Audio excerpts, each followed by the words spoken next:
We are a few days removed from Hell in a Cell 2018, and since that main event, every day I've been thinking and thinking if I should talk a few minutes about this.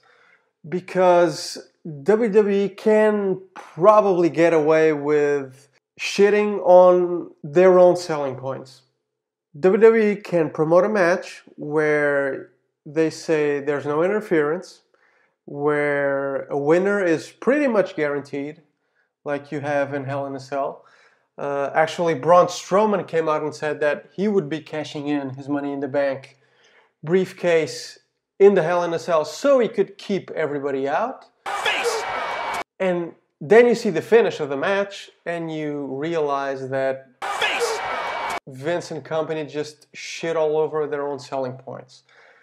That being said, we talked about the other day that WWE has had some of the biggest financial success they've ever had. They've had it this year, which is kind of a mixed signals thing. You can basically have very bad booking decisions and still make a lot of money. This is completely counterintuitive for the wrestling business, for the classic wrestling business, where your storytelling, your level of storytelling, your level of performance is what guarantees your next big house, your next big buy rate. WWE seems to function like that less and less. That said, for somebody like me, for example, who only books small indie shows, for people who run their business in the, let's call it, the classic wrestling business, this is one of those things where I think we have to be very, very careful, because if we are selling our fans into a certain selling point, into a certain concept, let's take Hell in a Cell, where you're not supposed to have interference, where the stipulation is so drastic that it's meant not only to be particularly violent, it's supposed to produce a finish, a definitive finish. And that's what we're selling. People are going to buy tickets with the expectation that that's what they're going to get. And then they get interference. And then they get a finish that is anything but clear. And if you take a look at Hell in a Cell specifically, there's no definitive finish, which is what you sell when you put a Hell in a Cell match together.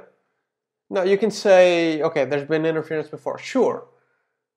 Which kind of makes my point, which is every time you do this, your premise becomes weaker and weaker and weaker. To the point now that I can speak for myself, I can speak for you, but the next time someone books a Hell in a Cell match, will you be 100% convinced that there won't be interference, that there won't be some kind of run-in, some kind of outside influence on the finish of the match? I know I won't be. For me, there are only two kinds of exceptions to this. One is the way you saw Kane debut back in '97 in the first ever Cell match, which is very similar to how Lesnar interfered. Kane just pulled the door off its hinges and laid out The Undertaker.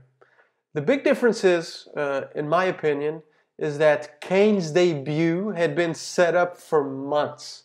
So his debuting and interfering in the match is a bigger payoff than seeing a clean finish between Undertaker and Shawn Michaels, who had wrestled a few times before. The other thing you can do is what Sami Zayn did, for example, and what the Shield and Ziggler and McIntyre did in this match. They interfered, but the main interference took place outside the cage. So they still couldn't get in there. They still couldn't directly influence the match. The other big thing is, and again, in my opinion, in my estimation, both Braun and Roman look weak with this kind of finish. Weaker than they would look if we just have a definitive ending. It's very possible for them to have a great match where they're always going toe-to-toe, and in the last minute, in the last 2 minutes, something happens that shifts the tide and somebody capitalizes. If the previous 10-15 minutes are a toe-to-toe battle, I don't see a problem with that. But going back to my main point is this. People who live, especially bookers, who live in the classic wrestling business, doing what WWE did with this finish is the equivalent of shooting ourselves in the head. There's absolutely no realistic way we should expect to shit on our own selling points and expect a good crowd on the next few shows. There's just no way.